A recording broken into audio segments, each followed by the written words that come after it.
Do you remember when we drove all the way to the theater before realizing that Halloween came out the next day? I can't believe we made the 2-hour round trip without double checking the papers. Gosh, it's been too long since we've seen a movie together. Last time we went. Oh, you know what it was? It was the alien incident, wasn't it? Oh yeah, it was. First of all, I can't believe you saw it without me. And secondly, you ruined the best part of the movie before we even got our popcorn.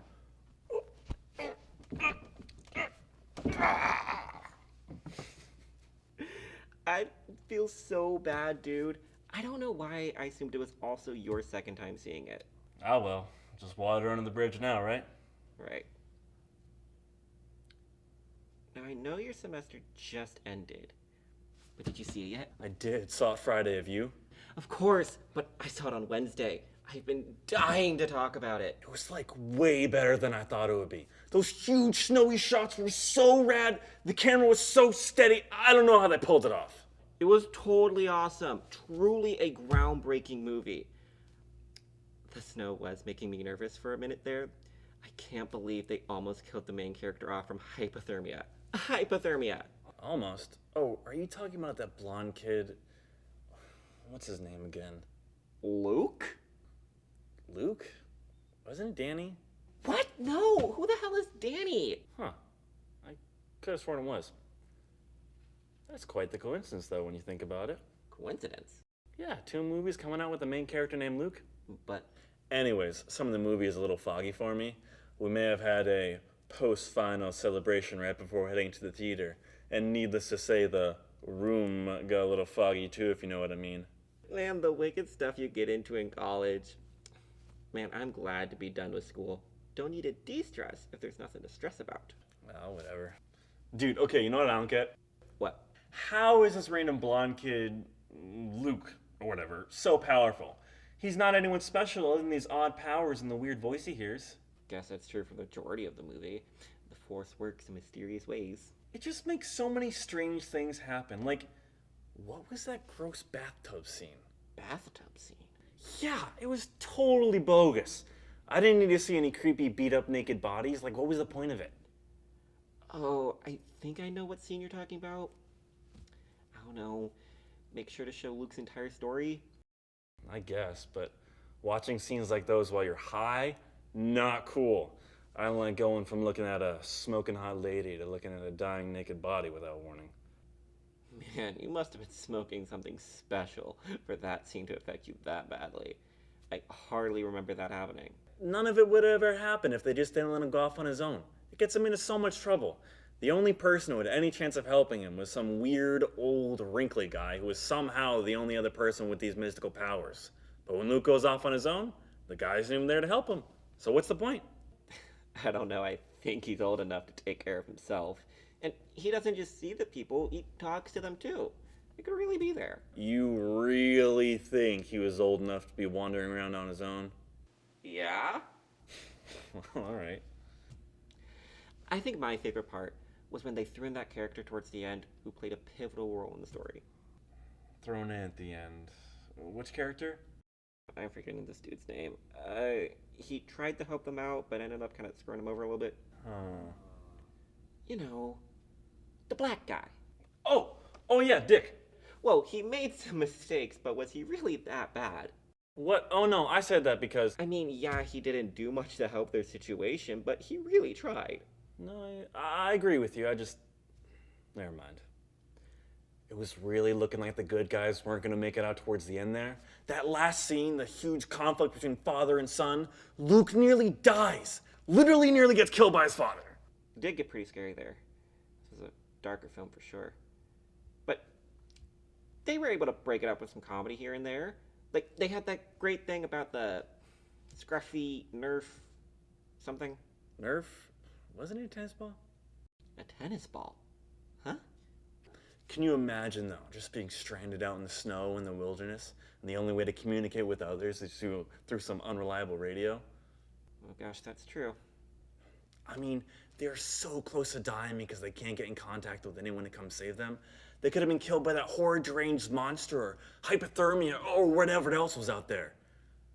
It totally freaks me out every time I remember we live in such a small, middle of nowhere town.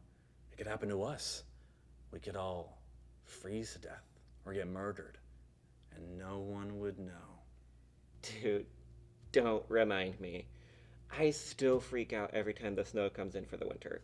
You get to run off to your fancy college classes in the valley, while I know I'm getting snowed in at least once every winter.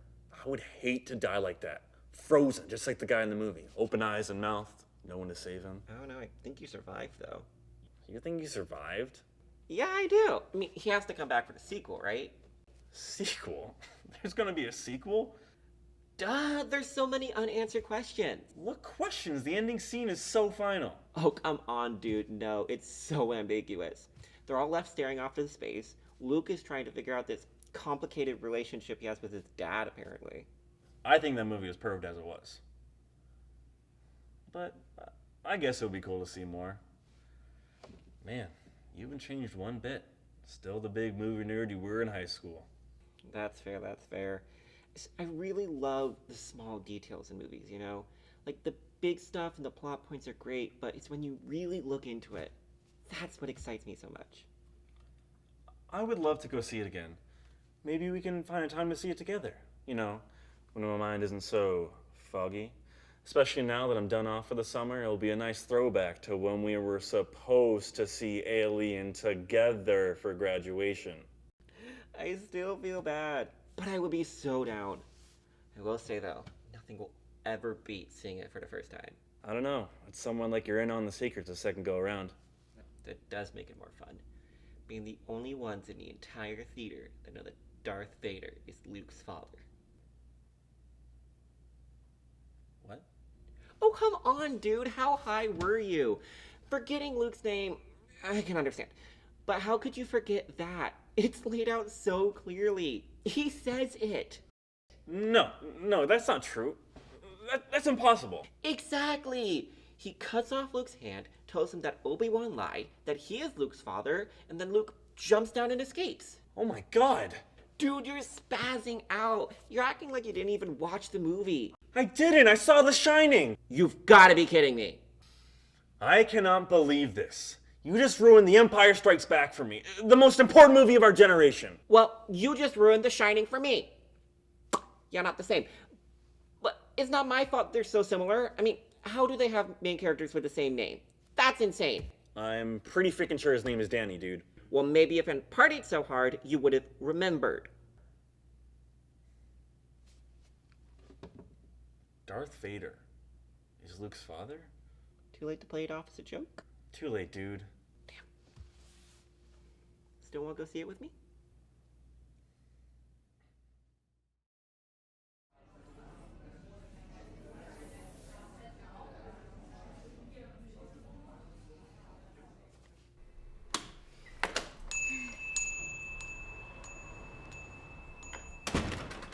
Hazel, oh my gosh, hello.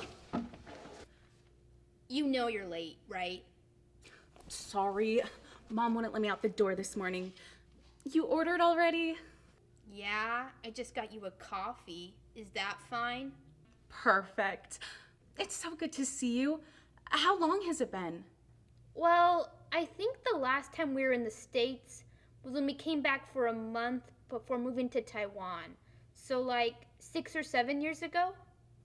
That sounds about right. Man, it's been a while.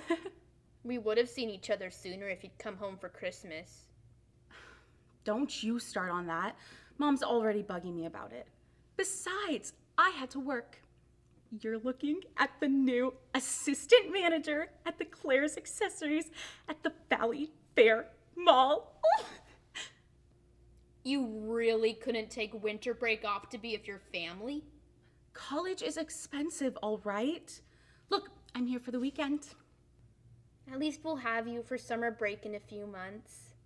Oh, about that. I'm actually not planning on staying the whole summer. What? Look, Hazel, as much as I love my family, my life is outside of Pine Riverbend. I can't stand being here in the most boring town in the U.S. I mean, there's nothing to do here. Really? That's kind of what I've always liked about being here. It's so quiet and peaceful. quiet and uneventful. I need to be somewhere exciting. Like the big city. Exactly. I need to be somewhere where stuff is actually happening. But stuff does happen here. Sure it does. I'm serious. It's the little things that make this town great. Like what? Well, first of all, it's incredibly beautiful here. Papa took me snowshoeing this winter, and the mountains and trees with all the snow it was. Did you know that I haven't seen snow since I was 5? It was so great to just be out in nature and breathe in the cold air. I know you say that we're in the middle of nowhere, but I think being out here away from everything gives you the opportunity to take in the beauty of the world. I do miss the skiing. And my friends at school get super jealous when I tell them how close I live to the resort. That's another thing. Everyone in this town knows how to ski. It's so cool how you all have that in common. And I love how you all know each other. Everyone here has strong relationships that will last a lifetime. How are you doing this? Doing what? This town is so insignificant. You've spent your entire life going on adventures. You've played with elephants in Thailand, been horseback riding on the beaches of Cambodia, been to floating cities, and you speak 3 different languages. You've spent your entire life going on adventures, yet you find this place interesting. I can't understand it.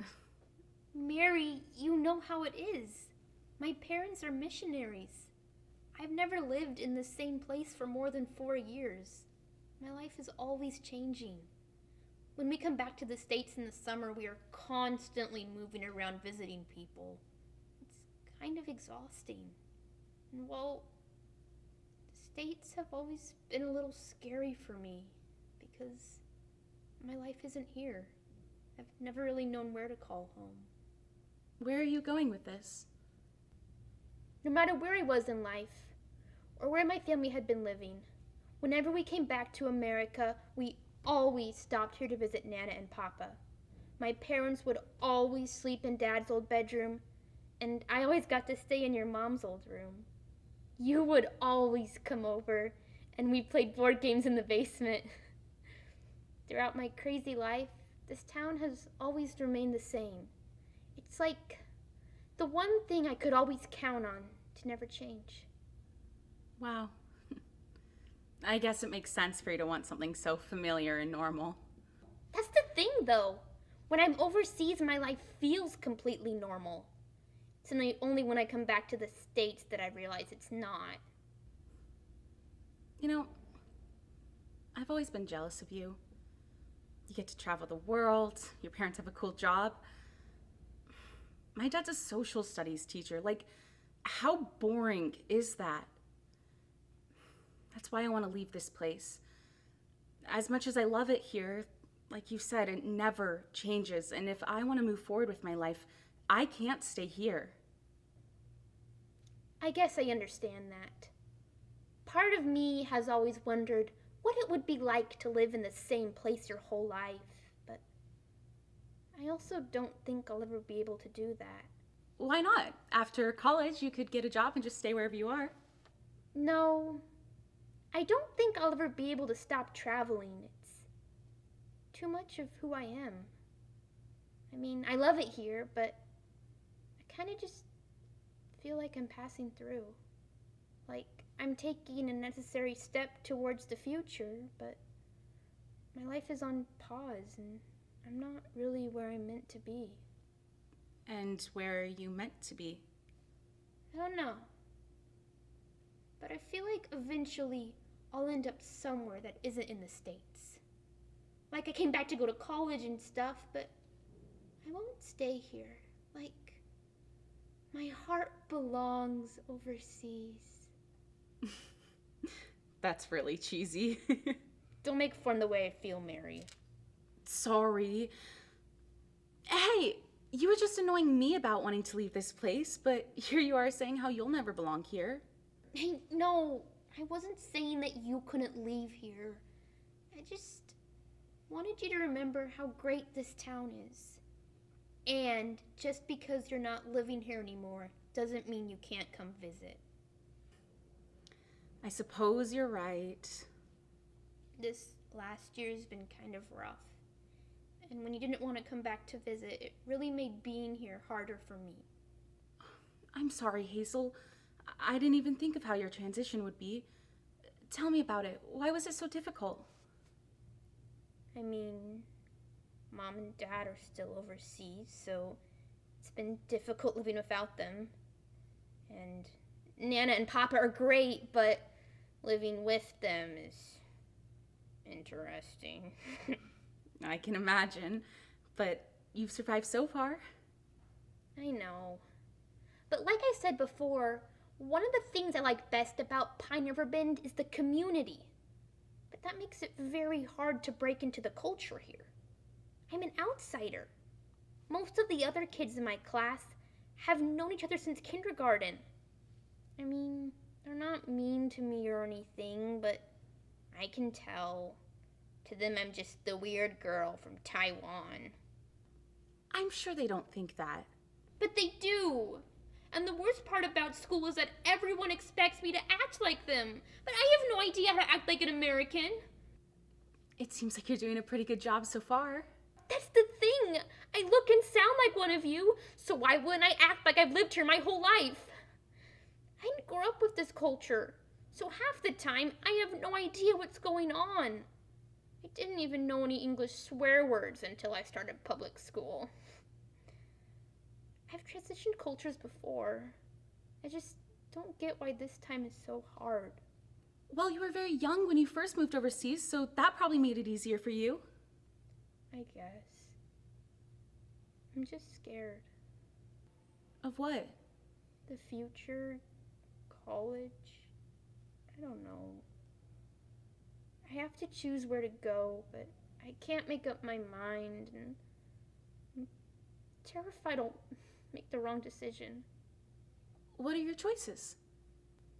Well, there's this small Christian school in Chicago, and my friend Tabitha is going there, and they give practically free tuition to missionary kids. Okay, so it's a safe option. Yes, safe. But New York University has a really cool anthropology program. It's where my mom went to school, and my dad met her when they were both working on campus there.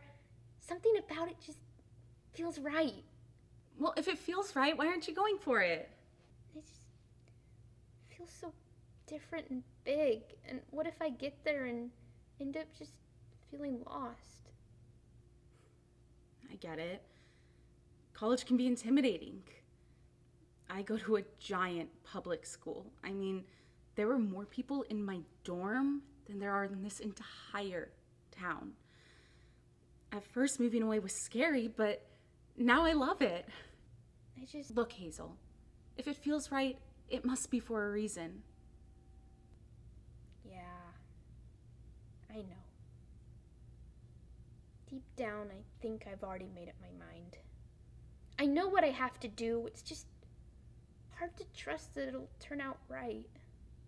Just think about where you'll be able to make the biggest impact. I don't think it's at a school where everyone already believes the same things as you.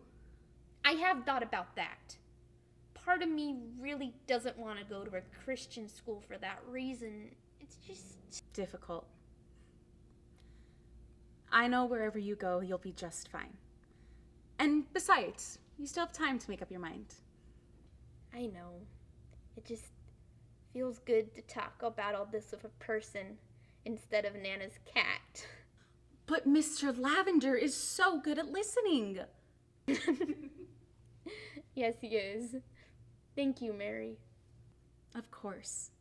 Anything for my favorite cousin. Now, I'm starving. You want to get some onion rings?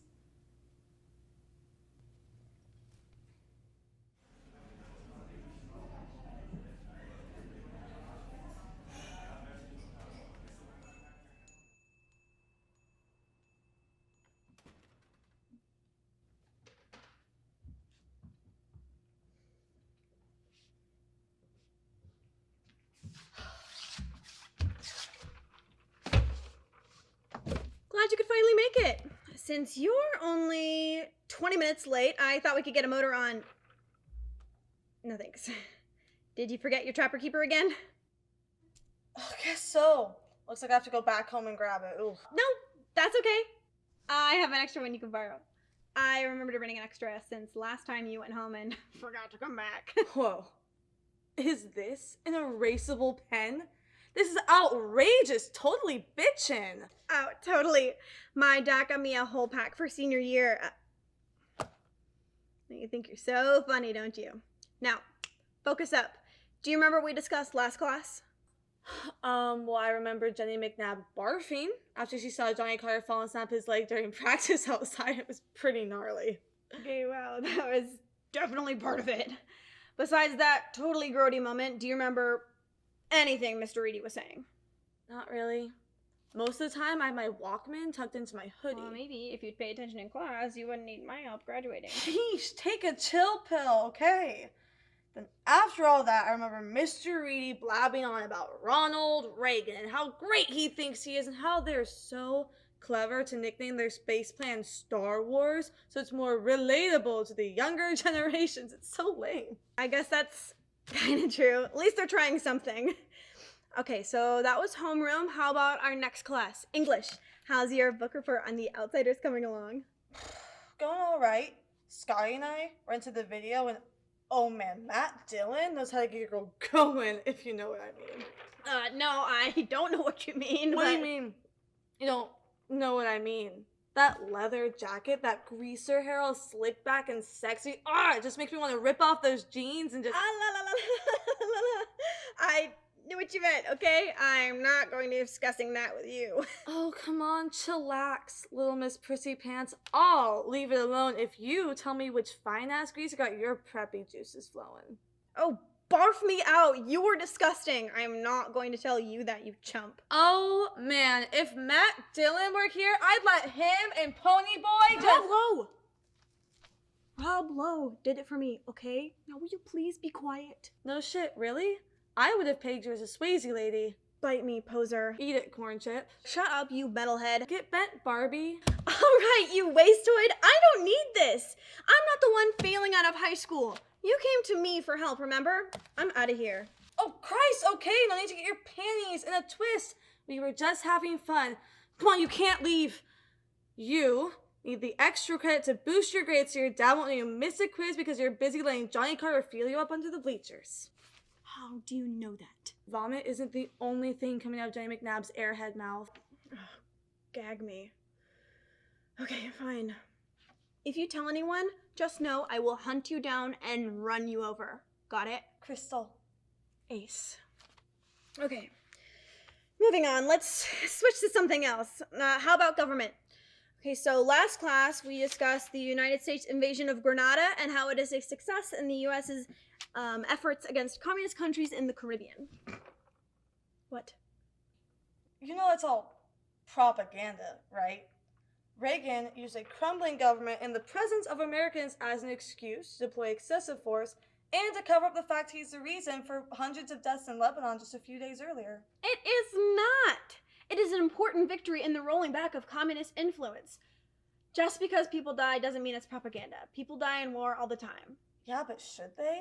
Why do civilians have to be casualties in a pissing contest between fragile male world leaders? That's just how it is. It isn't fair, but sometimes you have to take one for the team, and sometimes if you're on the wrong team, you have to prepare for some losses. Who's to dictate which team is wrong or right? I think countries that don't want to control and track their citizens' every move and dollar is a correct system. Fucking A. Are you even listening to yourself? You're such a diehard for Reagan, you can't begin to see the flaws in our system. Well, of course there are flaws. There are flaws in every system, but you're defending communism right now. I mean, can you hear how ridiculous you are? Democracy is indispensable to socialism. Doesn't sound too ridiculous to me. Okay, and you can't just quote Lenin and have that be your answer. Why not? It holds truth. Trickle-down economics only works if it trickles down. Because you're not backing with facts or anything to hold your statement credible. As everyone knows, it takes a few years for it to bubble up before it can trickle down. So just because you're trying some brooding, punk rock, too cool for school shtick doesn't mean you know everything about the world's social structures. Gosh, why must you always sound like an after-school special? Look, all I'm saying is that everyone has a side, and those who are educated can clearly see the damages being done in this country because of our political institutions. What are you not getting about that? What makes you so smart? You don't even listen in class. You just sit in the back, mess around on your Walkman, and then waste your time being a dopehead behind the roller derby rink in town. You're in no authority to be questioning me, Mr. Reedy, or the institutions that built this country, especially when you're about to flunk out of high school. That's by choice. Forget that square school and everyone in it. Isn't this what democracy is about? Freedom of speech. So if your stiff brain can't wrap its head around questioning authority, not everyone's dad can be a cult leader. How dare you? My father is a respected pastor. It's the same thing, isn't it? Blind faith in some dude who makes empty promises. Oh, don't give me that. You used to come to church with me every Sunday. We were in youth Bible study together since we were 8. I mean, seriously, Jordan, what happened to you? We were best friends, and then you went away last summer and came back all weird and punk, and you've never been the same since. We're past tense. You have to at least acknowledge that we were friends. I'll always care about you a little bit. I mean, I thought you were my best friend for 10 years until you betrayed me. Hold on, what? You stopped talking to me, remember? How could I have betrayed you? It's not like you care anyways. Oh, come on, Jordan. Of course I care. Okay, you want to know what happened to me last summer? Your dad. That's what happened. He talked to my parents and thought I needed to get away for the rest of summer and recharge my faith. So, I got sent to the Troubled Teens for Jesus program at Victory Bible Camp. Were you working as one of those troubled teen counselors? I've seen the brochure. It looks great by the lake, right out of a Bob Ross painting. And there are plenty of fun activities to bond with other teens and recharge the spirit. Sorry to break it to you, but Bob Ross painting facade is all a ruse. It's one big lie so they can continue their operation. It's damn near close to hell. Wait, is this what you've been hiding from me this time? Did you get into something? Did one of those troubled teens do something to you? No, you space cadet, I was one of those troubled teens. You ratted me out when I trusted you, and Pastor Jeff made sure I got sent away for a fucking spiritual cleansing. Camp Victory was hell. You didn't even reach out to me when I got back. I thought you were my best friend. I didn't tell my dad anything. When you told me you thought you liked Glenn, like that, I didn't know how to react. I went to my mom to ask her what it means when a girl likes another girl, and she told me to be quiet about it and to make sure to pray for you. I was so worried for you, so I prayed and I prayed. I wanted to call you. I told my mom, but she said that you had gone to your Uncle Dean's in New York City, and my dad didn't want to pay for long distance. She must have told my dad something. The whole time I was there, I was holding on to the smallest bit of hope that you'd be there for me when I got back. Then, on the first day of school, I came up to you and you completely ignored me. You saw that I had changed and dismissed me entirely.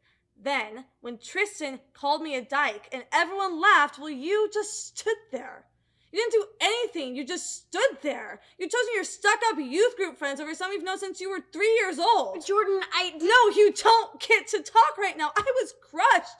You know, things that they did to me there. It was so painful. I've never experienced anything like that. It was traumatizing. But at least it opened my eyes to what a shitty person you are. Jordan, I didn't mean to hurt you. I didn't know how to act. I was genuinely worried for you and wanted to see how I could help you. But when you came back all scary, my dad said he didn't want me hanging out with you anymore. My dad messed up by sending you to that camp, but, come on, everyone makes mistakes. I can't believe after all I've told you, you're still defending him. I'm not defending him.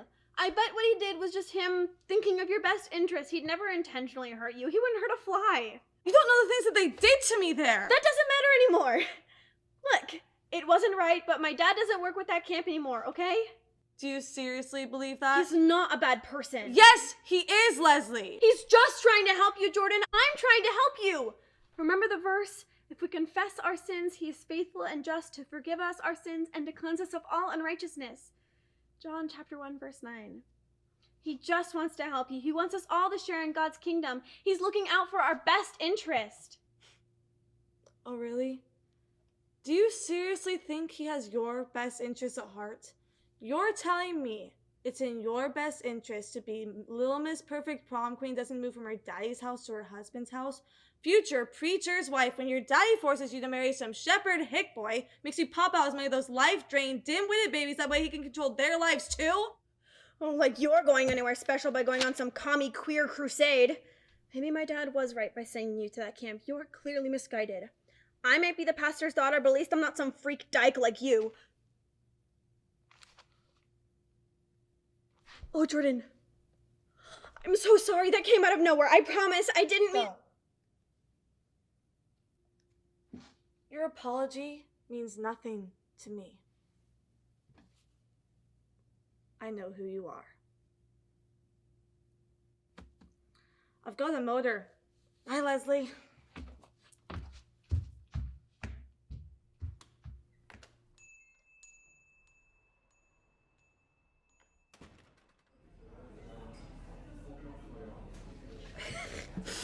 So Bobby really didn't notice any difference. I'm telling you, Tommy. How can anyone not notice any difference? It's god-awful sweet. I swear to it, but Martha and I, we just couldn't stop ourselves from laughing and laughing about it. And poor Robert was just standing there staring, trying for the life of him to figure out what was so funny. I say, that man couldn't tell the difference between a salt lick and a sugar cube. I guess I'd call him lucky, though. He doesn't have to suffer this new Coke rubbish with the rest of us. Thank goodness Mr. Platt has finally gotten hold of the old stuff again. Never doubt the magical powers of Mr. Platt. That old man can get his hands on anything. Remember when we were kids and no one in the whole county could get hold of an onion? Yet somehow Townsend Diner never ran out of onion rings. I remember that you never let me eat any of your onion rings, shortage or no. Hey, I'll let you come, didn't I? Yeah, but what kind of brother makes his little sister buy her own snacks? It's not like I had infinite money, you know? Besides, the guys teased me enough for letting you hang out here with us. I'm supposed to let you steal off my plate, too. I see. So you weren't too cool to let your baby sister tag along, but you were way too cool to share your food with her? Hey, I'll let you come, because if I didn't, you give me that pitiful look with those damn sad little eyes. I could never say no when you pouted. Is that why you left without saying goodbye?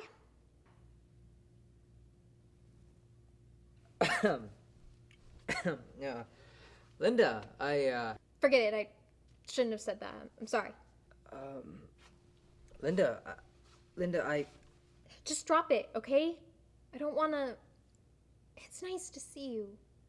I don't want to spoil this by, you know... Okay. Hey, it is nice to see you. How's college? You like the place okay? And your classes and everything?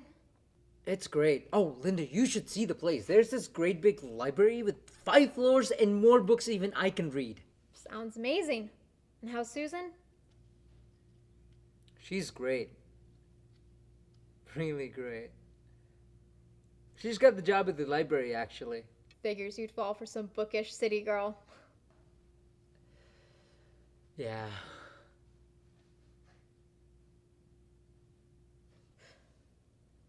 You see the new Michael J. Fox movie? It seems right up your alley.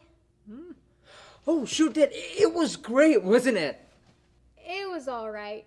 Personally, I don't think it was worth driving all the way to town to go see it, but Bobby loved it. I probably would have liked it more if Bobby wasn't always going around quoting the damn thing. I swear he won't stop shouting, "Great Scott!" every damn time I tell him something even the slightest bit surprising. Great Scott! Don't start, you idiot. All right. So, how are you and Robert? We're good. We're, coming up on our 2nd anniversary now. You're kidding. Already? Yeah, 2 years in October. Baby sister's grown up, I guess. Guess so. So, how's Pa?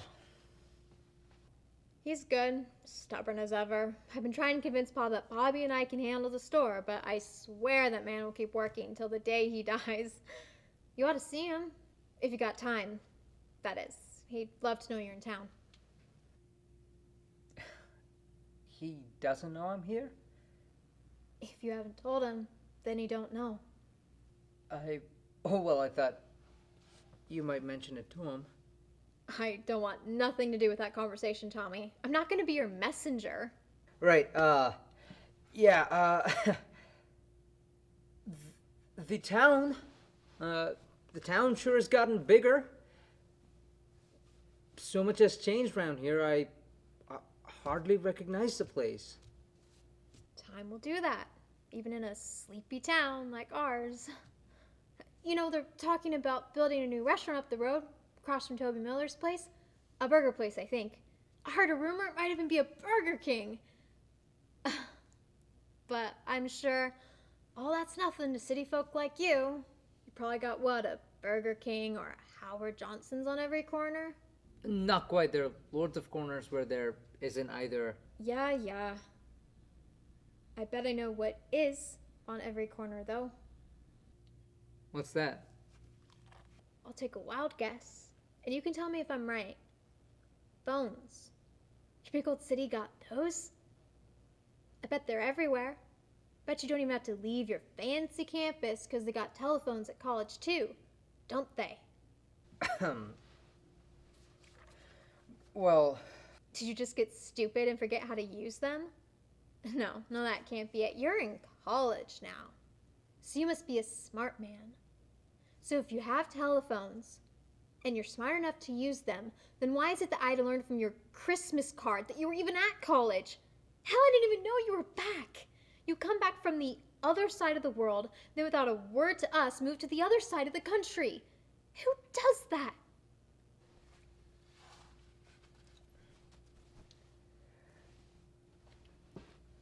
when I got back, I didn't have a lot of time, before school started. So you've got time to send Christmas cards, but not to call your own family.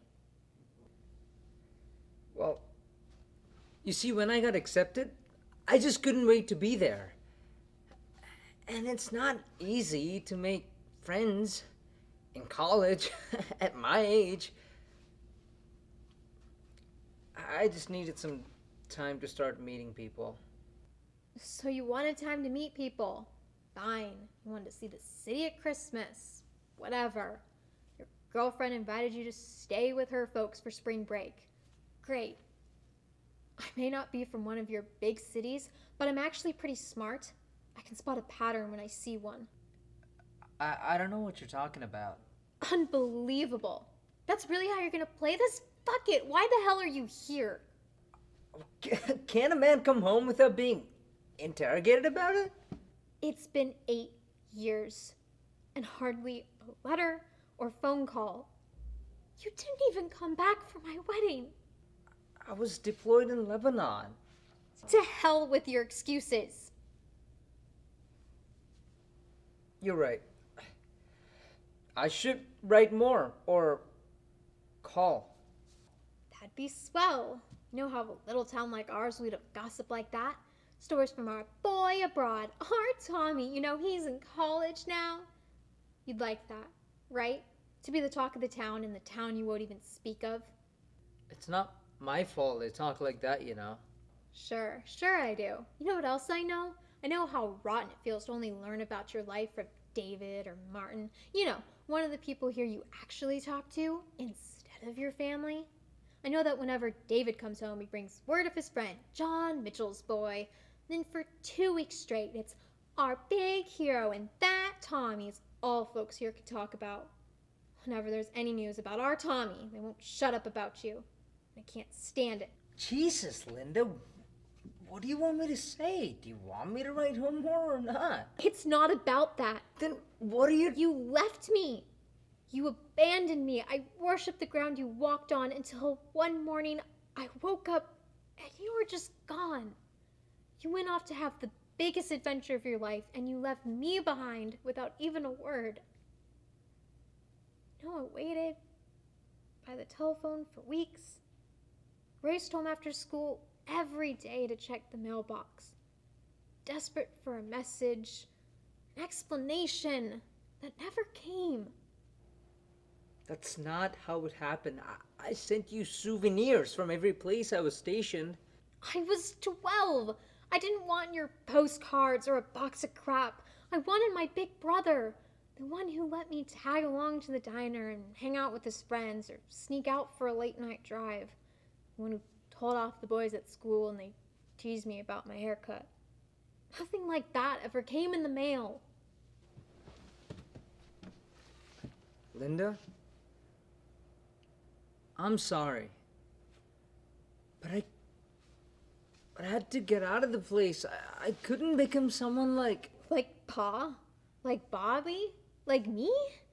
You just can't stand the sight of looking at what you might have been if you'd stayed. You don't want nothing more to do with this place or the people in it. You think you're so much better than us. I don't.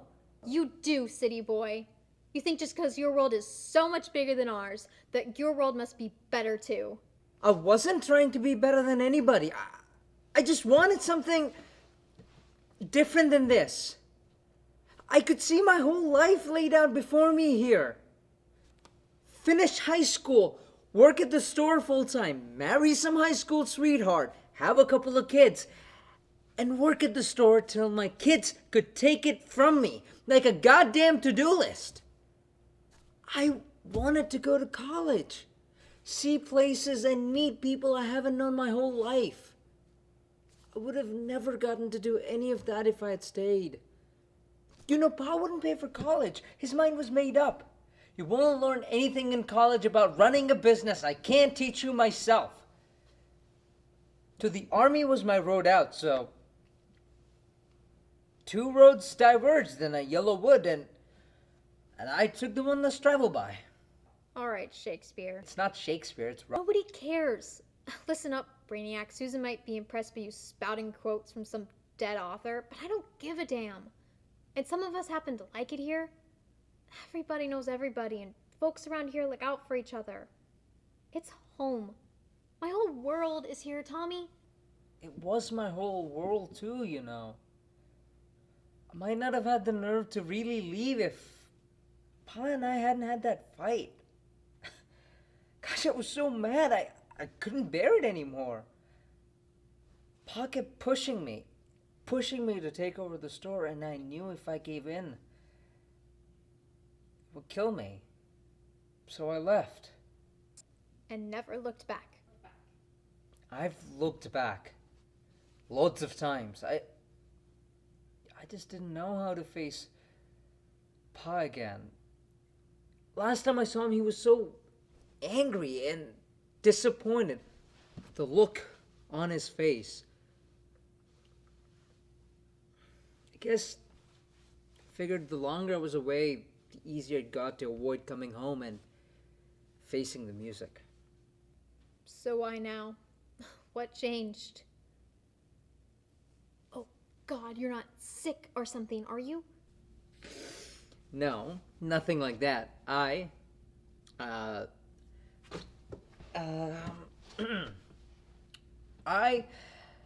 am going to propose to Susan.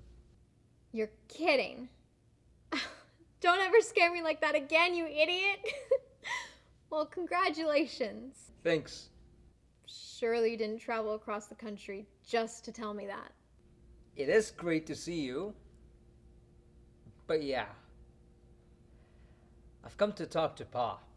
If I don't chicken out, that is. I don't believe it. You're gonna ask for his permission or something? It's a big step. I kind of feel like I'm supposed to, you know. You've never done what you're supposed to before. Never needed Pa's approval either. Doesn't mean I don't need it. I guess, I mean, if Susan and I ever have kids, I guess I want them to know where they come from. And to have a grandpa that can tell them about it. What? Oh, nothing. It just sounds an awful lot like you're working on that goddamn to-do list. Maybe it's not so bad.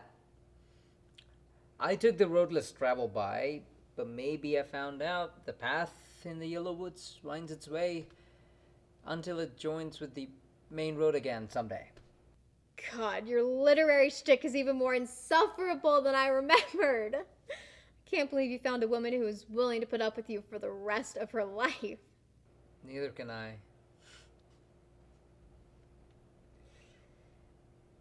Linda?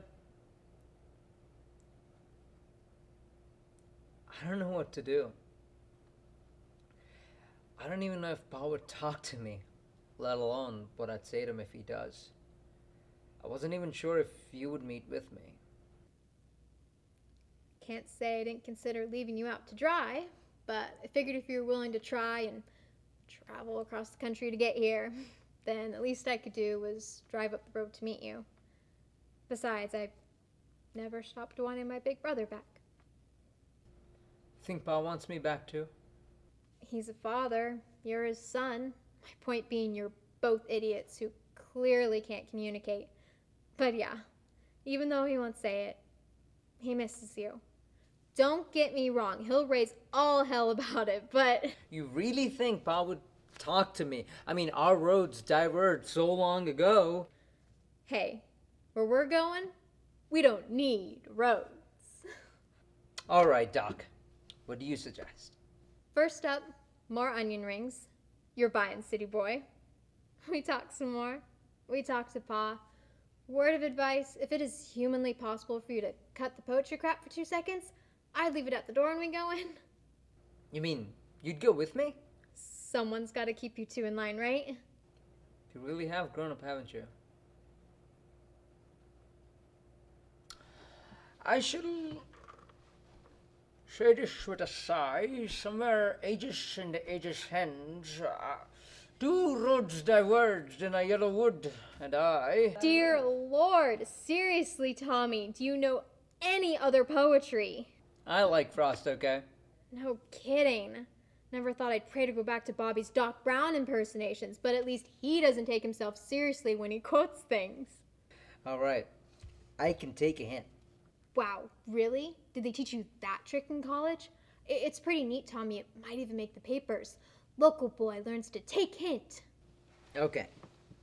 Okay.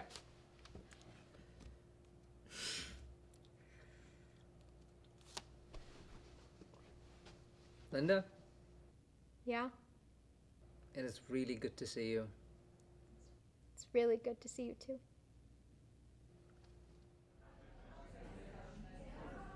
So, why'd you bring me here? Ambiance, the nostalgia, the onion rings, You hate the onion rings. and I miss the cute face of my one and only sibling. And And I'm trying to complete step 9 of AA, the one that's focused on me telling you all the stupid shit I did while drunk, and then you can forgive me, and I'll be out of your way for another couple years. okay, I'm out of here. I refuse to deal with your nonsense. Please stay. I really want to make things better between us, especially since Mom. Because it's what Ma would have wanted. Fine. Thank you. It's not fair of you to bring Ma into it, though. I know. But you wouldn't stay here just for me. That's a bit harsh. Today's all about honesty. I thought I could shoot some your way.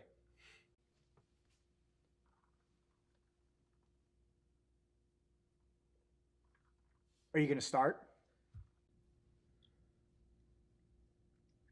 So,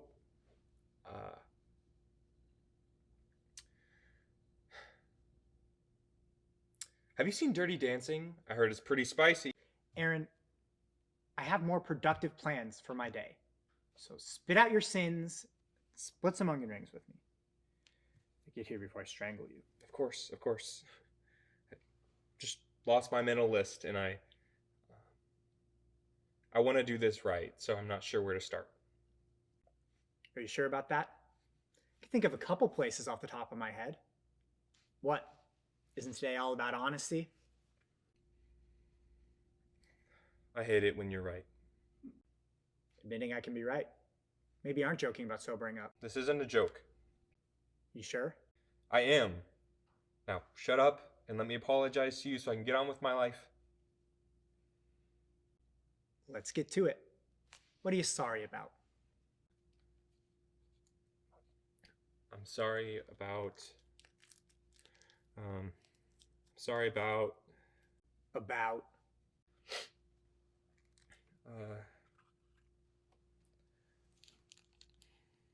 Do you remember? Do you remember when Daisy came around and I told Ma that she was a stray I found on the street? Yeah. I lied. I mean, that's not so bad. But what does that have to do with drinking? I may have stolen her from Pastor Jeff while completely shit-faced. What the fuck? I know. That's not even the worst of it. Do you remember when I came home for Christmas and your fish died and no one knew why and I just said it was because he was super old? Yeah? Well, that was another lie. What did you do? I peed in the fish tank. You defiled Alf's tank? I was drunk. You killed my pet fish! Who knows? Maybe it wasn't my pee that killed him. I mean, at least he lived a long time. What do we really know about fish?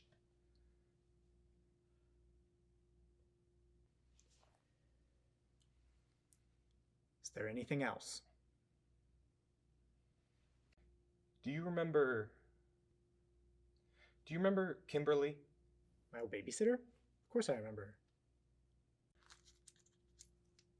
Well, I may have. You didn't. Yeah, I did. That is so gross. I know. I was. Drunk? No, she was just really smoking hot. And now that you know everything I did, we should be okay now. You've got to be kidding me. That's everything? You think I'm forgetting something? A whole lot. You only got to the shallow stuff. How could we go deeper than me sleeping with your babysitter? 1, you are an absolute asshole. And 2, you seem to be forgetting about every other fucking thing you did. What do you mean? Remember the time you showed up to my Eagle Scout ceremony? Drunk? Or when you drove into a tree after you and Gwen broke up? Or God forbid I mention the time that you drove a car full of me and my friend Supram after a bottle of vodka. You scared the crap out of Ma, and nothing seemed to change for you. But no one could hang out with me anymore, and all my buddies started to avoid me. Why do you think that apologizing now will make things any better? Why not? I'm trying my best. Are you? Well, I mean, yeah. You know what? I don't care. You're an egotistical asshole. Like Dad. Don't ever compare me to him. Why not? You're both deadbeat drunks. Because I would never leave like he did. Are you sure about that? Dad pulled the exact same crap when he was going through the rounds. I don't remember that happening. Because you were gone. Yeah, Dad pulled the whole forgiveness and honesty bullshit when Ma was dying. Kept saying something about how he wished he would have spent time getting to know his own family, instead of wasting his life getting plastered 3 hours away. What a fucking guy. But at least he left behind a shining legacy. Someone exactly like him, who thinks they're too good for this town, for Ma, or for me. When will the food get here? Is it just me, or is there no one else here? Stop avoiding reality, Aaron. I'm not avoiding it. I just didn't come here to talk about Dad. Might be an important conversation to have. This is about me and you. That's what should be important. Aaron, don't mistake this for something that it's not. This is about you.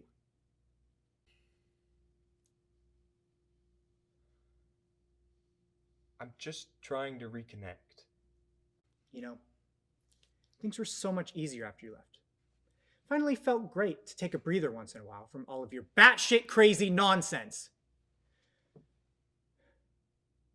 Where are those onion rings? I need something to distract me from this whole mess of an afternoon.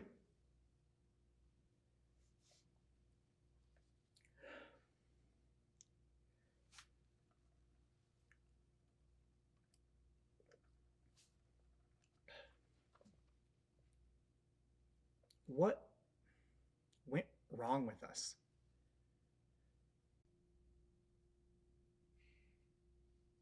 Like you said, I left. I left you and Ma behind for something different. Guess I never could just leave like you and Dad. I like it here in Pine Riverbend. When did you decide that you were too good for our home? I knew that I would never be happy here. Really? You knew that? You never even gave it a shot here. You're gonna have to come up with a better excuse than that. Better excuse? Fine. But if the old gossip mill comes around to bite you in the ass, you only have yourself to blame. Stop being a child, Aaron, and say what you mean. I'm getting there, okay? It's tough for me. You just admitted to doing a bunch of terrible things while intoxicated, so just get on with it. Fine. I like women. And men. That's your big secret? Being gay? But I'm not gay. At least I don't think I am. All I know is that I like women. And men. Why aren't you treating this like a bigger deal? Isn't this some sort of scandal to be like me? Out of all the things that you've done, I can't believe that you thought that Ma and I would abandon you for something like this. I just thought that would be the cherry on top of the fuck up Sunday that is me. You are so fucking dramatic, Aaron. In all honesty, I'm more pissed about you not making it to Ma's funeral. I tried to come. I was even ready to drive down to help, but I stupidly decided that I needed some liquid courage to help me see everyone again. One drink led to another, and then I found myself in a hospital bed with a DUI charge. Here I am, stuck in court-mandated AA, reminiscing about all the terrible shit I've done to you. You are such an idiot. Not the response I expected. I don't want to hear that you've been struggling since you left. I thought that you not being here meant that you were going to go do something great. I don't care that you fuck guys. I care about the fact that you felt like you couldn't even tell Ma and I. We supported you through everything. We could have protected you from the town, maybe even from yourself, but no. You had to keep all this shit to yourself and drink yourself almost to death. Here I am with no fucking clue that my own brother was suffering the next city over. Why didn't you tell us? Why did you keep this from us? The people who loved you. Ma would have given you her entire world if you were here for just a moment.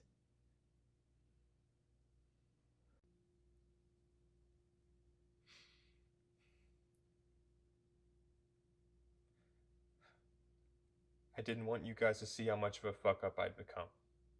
Surprise, Aaron. I already knew that. Everyone in this goddamn town knows that, but guess what? I don't care. You're still my family, and I love you.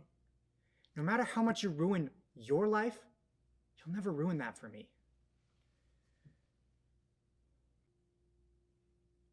I'm so sorry, Jamie. I never knew. Of course you never knew. You never thought to ask. But Aaron, I'm no better than you. I wanted you here so you can inherit all of Mom's problems. And that's so fucking terrible. I really should be the one apologizing. I don't want to lose you. I already lost Ma, Dad's, and all I have left is you.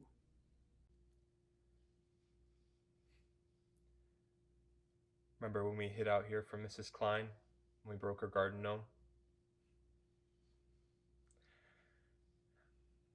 We hid underneath the tables and snuck onion rings from people who went to the bathroom. I remember. And we took all the straws so we could get our hands on so we could... Make straw rockets and blow them at the neighbors' dogs? Mom always said she could never leave the two of us alone together because we'd make such a fuss around the neighborhood.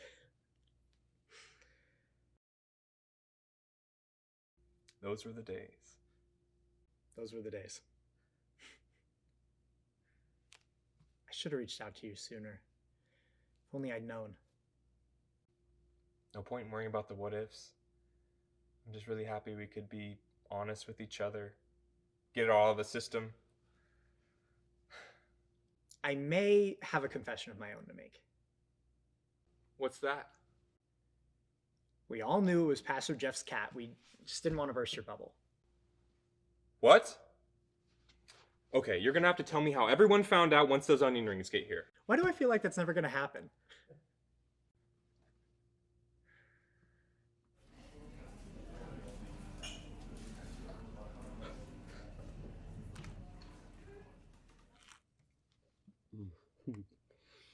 Damn, I forgot how good these onion rings are. Connor, you used to shove your face with those.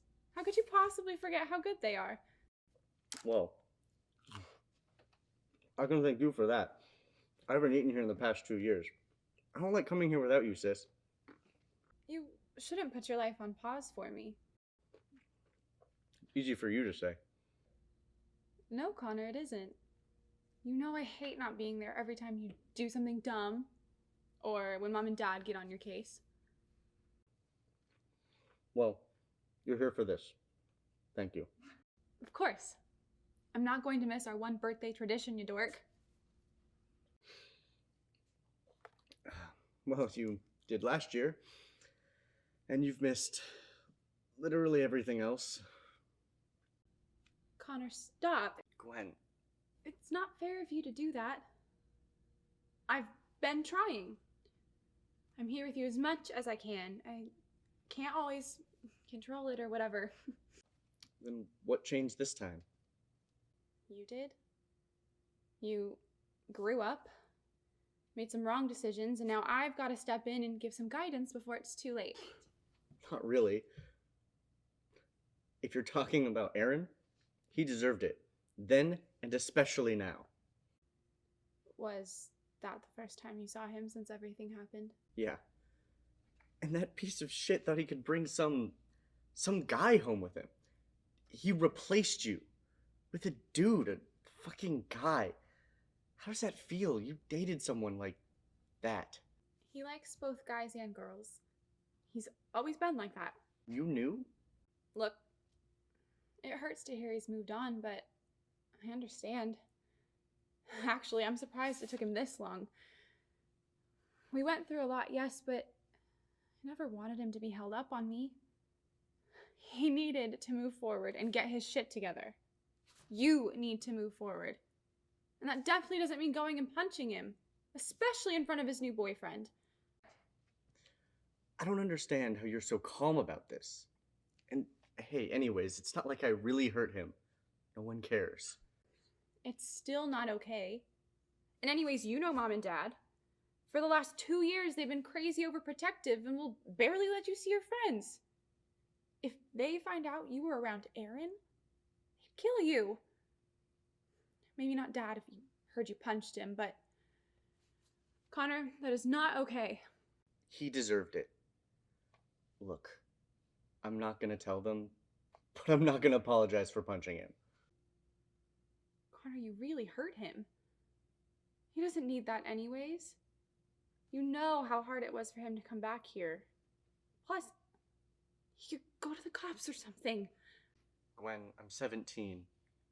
I won't get in that much trouble. And even if I did, it'd be worth it. Once they find out why, there's no way they would side with him. Now, can we please get back to the onion rings? Connor, stop. You threw the first punch. You can't be this calm. This is serious. Look, I love you, but you promised me you wouldn't tell anyone what I told you. You promised me you wouldn't do anything, and you already broke that. Please, for the love of God, for me, for my dignity, and for our parents, you cannot tell anyone what happened.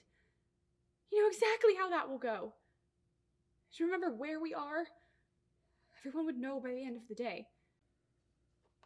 Well, if Aaron talks, they will. But he won't. Unless he does. He came back last year to make amends with Jamie after his booze fest. Who says he won't try to for this? You know he's a piece of shit. Just look what he did to you. Connor, he didn't murder me. He got me pregnant. Yes, it wasn't planned, but he was my boyfriend. It shouldn't be so shameful. He was very supportive in my decisions and was even ready to tell mom and dad with me. He's not a bad guy. You know our town talks. A pregnant teenager? You know Pastor Jeff would flip.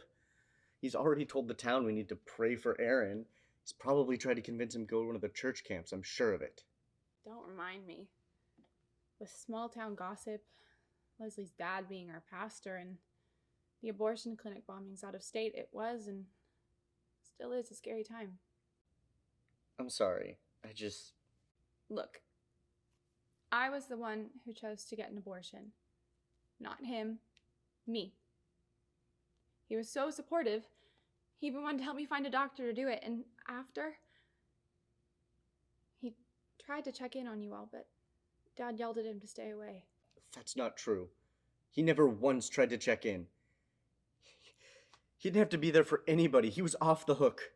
I had to be there for everyone, when all he had to do was run off and try his best not to narc to the whole town. Wow, he really did so much, Gwen. Quiet down. I can't have the whole town know. There's no one else here.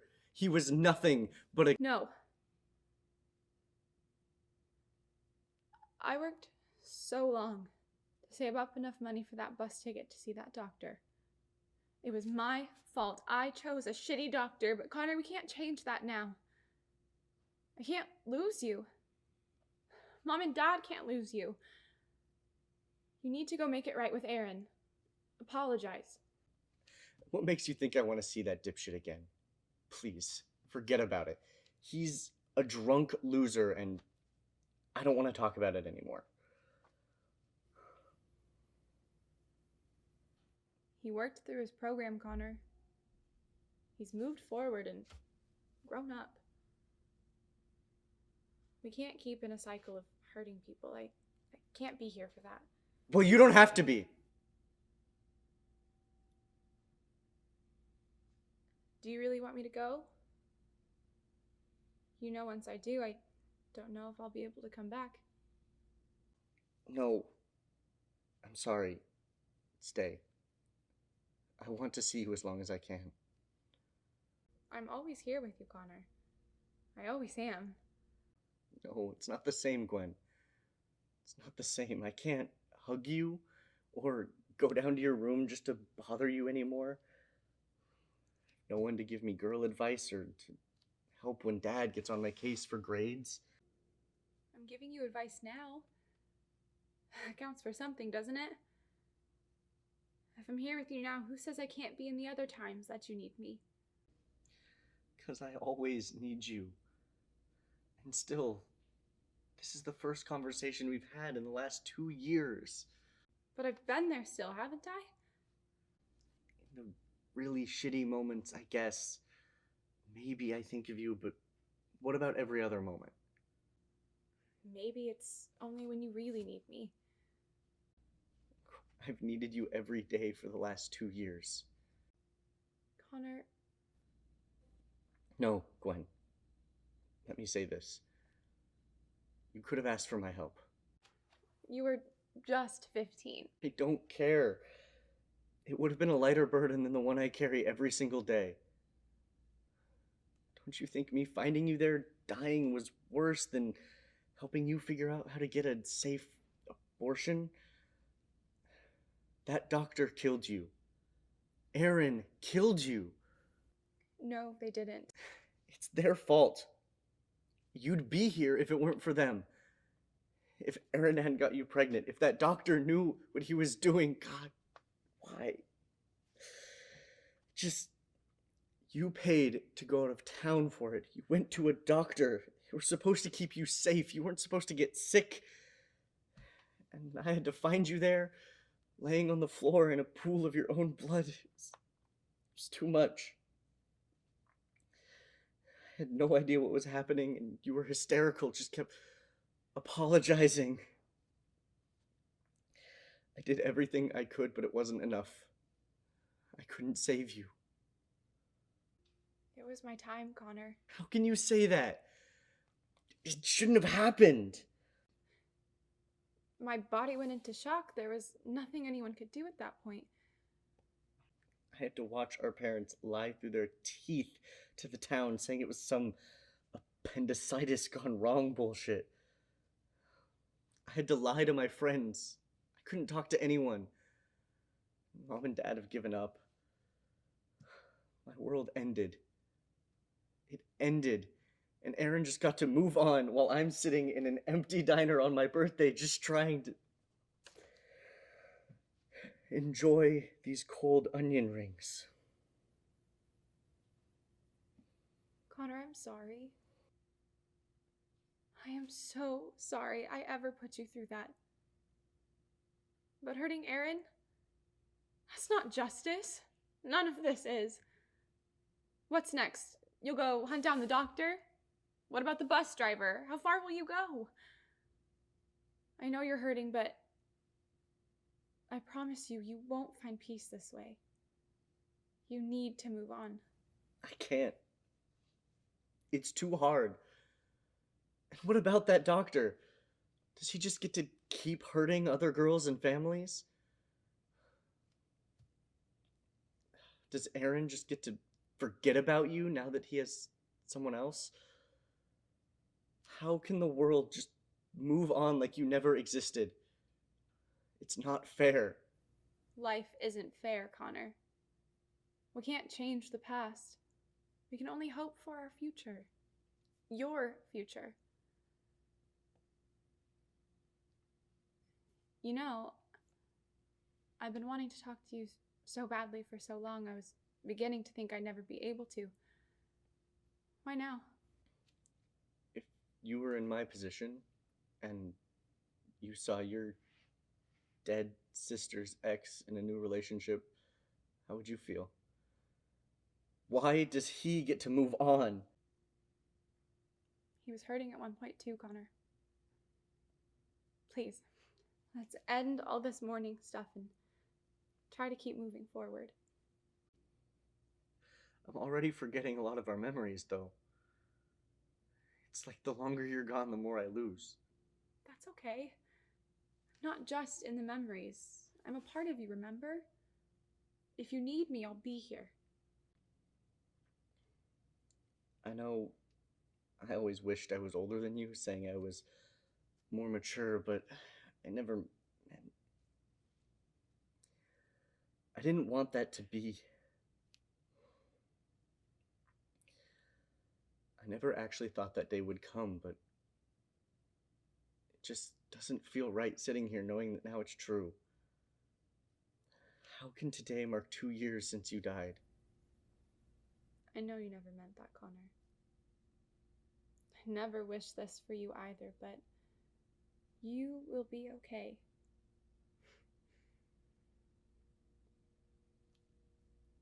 I don't know if we'll have another chance to speak again, but I want to let you know that I am always going to be here with you. Through everything. I know you're going to do amazing things. Like we always say, we'll figure it out. We always do. Yeah. We always do. Happy birthday, Connor. Yeah.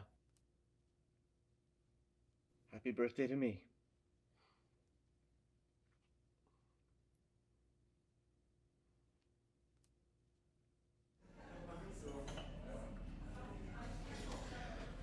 I really can't believe it's been 9 years since we saw each other, Alex.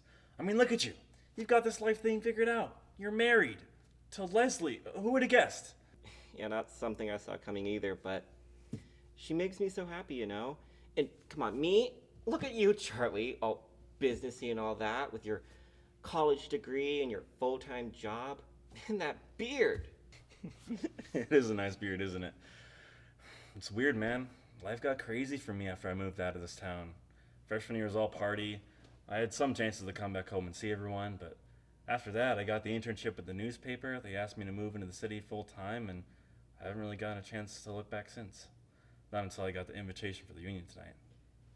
I'm so glad you could make it. Don't get me wrong, the letters back and forth were great. I'm so happy we kept in touch all these years, but Pine Riverbend just isn't the same without the two of us to cause some mischief. Mischief? If watching a movie and refusing to shut up about it for weeks is mischief, then sure. We should find a way to restart that old movie tradition. Driving into the city with all the anticipation, the popcorn that's so salty it almost hurts your mouth, and the never-ending conversation on the way back home about everything we just saw. I'm happy to see movies with you whenever, dude. Just got around the plumbing business and nothing on Sunday with church and all, but sure Leslie wouldn't mind watching the kids for a night every once in a while. Oh, speaking of movies, did you see the new Indiana Jones movie earlier this year? Harrison Ford... Nope! I'm gonna stop you right there. I haven't been able to watch a single one of his movies. Not since the Empire Strikes Back incident. I love you, dude, but I'm still on over it. Oh, gosh, really? I cried, dude. In the theater.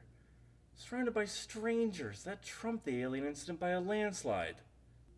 Damn. Well, I do have Empire on Laserdisc. Since I never got to see it together. I'll let you cry on my shoulder. Oh, eat my shorts.